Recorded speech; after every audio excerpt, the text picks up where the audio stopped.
Yeah.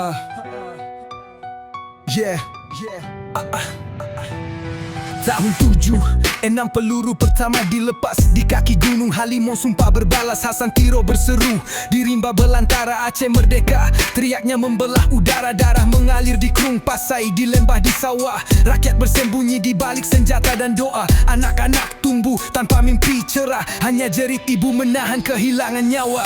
Dari gunung ke sungai, dari darah ke damai, Aceh menangis tapi tak pernah usai.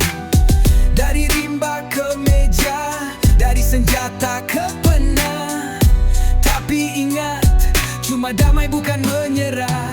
Tahun 98 api makin membesar. Daerah operasi militer, rumah-rumah terbakar, hilang di jalan gelap. Jasad tanpa nisan, perempuan diseret, dipatahkan harapan. Tapi gelombang tak pernah padam di dada. Suara tak bisa kau kubur di penjara. Rakyat menulis sejarah dengan darah, dan Allah saksi di setiap langkah. Dari gunung ke sungai, dari darah ke damai, Aceh menangis tapi tak pernah usai. Dari rimba ke meja, dari senjata ke pena, tapi ingat, cuma damai bukan menyerah. 2004 tsunami sapu luka, tapi air tak hapus semua duka. Meja Helsinki jadi saksi kata, Aceh merdeka di jiwa selamanya.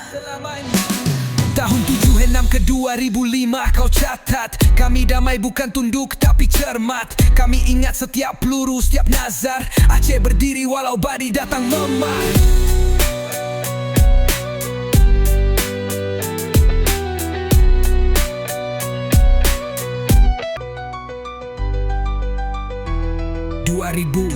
Empat tsunami sapu luka, tapi air tak hapus semua duka. Meja Helsinki jadi saksi kata, Aceh merdeka di jiwa selamanya. Dari gunung ke sungai, dari darah ke damai, Aceh menangis tapi tak pernah usai. Dari rimba ke meja, dari senjata ke pena, tapi ingat, cuma damai bukan menyerah.